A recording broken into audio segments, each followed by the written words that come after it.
வணக்கம்.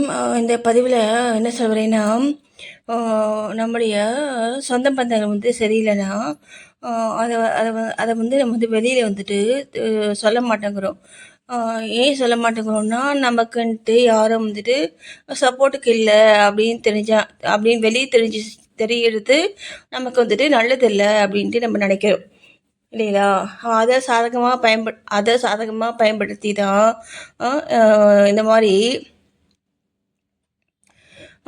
சொந்தக்காரங்க நமக்கு தீங்கு செய்கிறது சரிங்களா? காலம் மாறி போயிடுது இல்லையா? சரிங்களா? காலம் மாறிடுச்சு. இப்போ பார்த்தீங்கன்னா, தவறு செய்தால் அதோட தண்டனை கண்டிப்பாக உண்டு என்ன. அந்த பயம் என்ன எல்லாருக்குமே இருக்கணும். ஓகேங்களா? நம்ம வெளியே சொல்ல மாட்டோம் அப்படிங்கிற அப்படிங்கிற காரணத்தினால தான் அவங்க அவங்க அந்த மாதிரி செய்கிறாங்க. அப்படி யோசிக்க மாட்டீங்களா?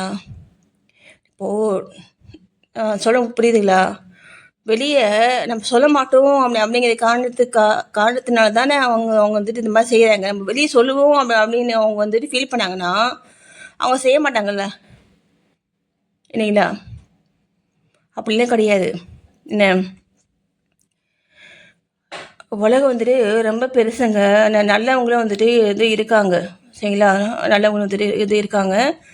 அதனால் நமக்கான மனிதர்கள் நம்மளை தேடி கடவுள் நமக்கு காமிப்பார் சரிங்களா? அதனால் யாரையும் நம்பி யாரும் இருக்கணுங்கிற அவசியம் இப்போ இருக்கிற காலத்தில் கிடையாது. ஓகேங்களா? அதனால் அந்த மாதிரியான ஒரு ஒரு மனப்போக்கை மாற்றிக்கோங்க. மாற்றிட்டு கொஞ்சம் ஃப்ரீயாக ஹாப்பியாக சந்தோஷமாக வெளியில் பார்த்து செயல்படுங்க. எல்லாரையும் உங்கள் ஃப்ரெண்ட்ஸாக நினைங்க. உங்களுக்கு சாதகமான அதே மாதிரி உங்கள் ஃபேமிலிக்கு பிடிச்சமான நபர்கள் நிறைய பேர் இருக்காங்க என்ன நம்மளை சுற்றியே இருக்காங்க. ஓகேங்களா? அவங்களாம் நம்மளை தேடி வருவாங்க.